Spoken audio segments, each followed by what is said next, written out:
Target Trading Academy. Good afternoon, everybody. Preston Vogl here with your Micros Market Recap at Target Trading Academy. Today is Thursday, January 27th. It is almost 4:10 p.m. Our markets are closed here. Let's get right into the sauce here of what we're doing today and look at micro oil. Oil opening up, gap up, and not quickly, because this is what right here is 30 minutes of the day.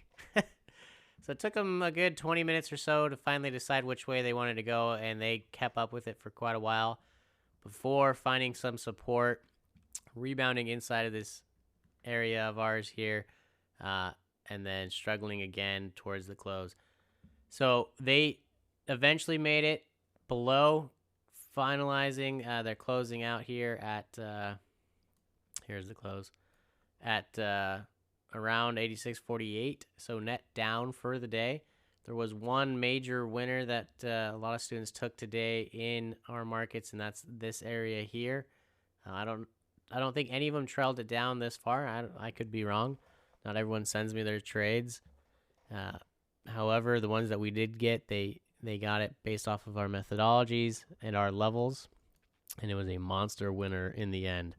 Gold opening gap down compared to yesterday, so the close was well up there, and they continued with that movement from the overnight of going down, and that finalizing movement from the post-market, pre-market, overnight stuff, as well as it just melted down.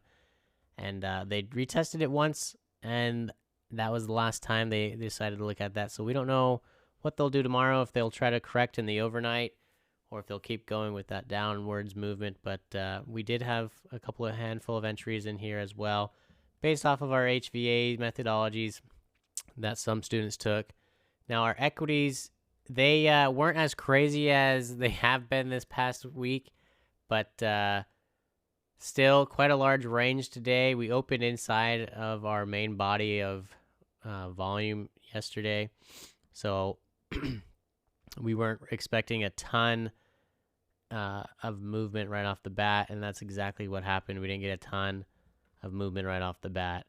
Now, you can see that it took a while for them to get out of this brick here. This was majority of the morning for us. That's the first hour. So this is an hour's movement. So a little bit slow going.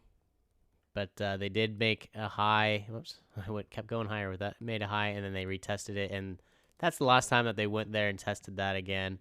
It's at that point that they decided to bring it down. I guess the sellers took charge, giving some good entries off of our HVA levels here once, twice. Both decent winners.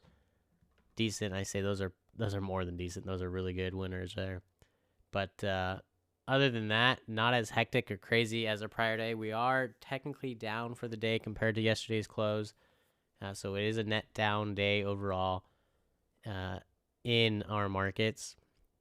So let's move on to the Nasdaq here, micro Nasdaq. Let me scroll back for us. And should be getting close. There we go. So like the ES, we opened inside that main body of the Nasdaq, and we opened up right at this edge here that held. It was a fight. They wanted to go into it, looked like, with that buying, some large buying and selling here initially, which is normal with our equities, the volatility as it opens. But like the ES, it found that high, and they didn't want to bring it back to that level again. And so they ended up driving it lower, and like the ES, got below the close from yesterday. There were several entries in the Nasdaq, micro Nasdaq, that students took that were winners. Boom, boom. There's two right there for you for an example. But we finished net down for the day. And we actually did make a little bit lower of a low compared to yesterday in today's movement. So take that for what it's worth for you. A lot slower. It's good to see some stability come into the markets in terms of volatility. Not saying that volatility is bad, but too much volatility isn't necessarily a good thing for people that are trying to trade, as your stops could easily get hit and such. But pretty decent day, slower for sure, but